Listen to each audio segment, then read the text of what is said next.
said to myself, that's a pretty good formula, because I have a lot of friends, they take vacations for 6 weeks and 8 weeks and 3 months, and they're never happy. So I watched my father, so I like to work. Gets to your children. You have 3 of them in the business now.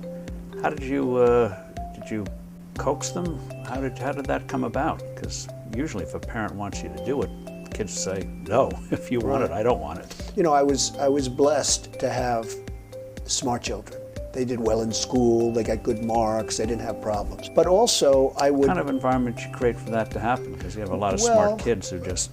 Right, you have many smart kids that don't do well, and you have some kids that aren't so smart that work very hard that do very well, and I've seen it many times.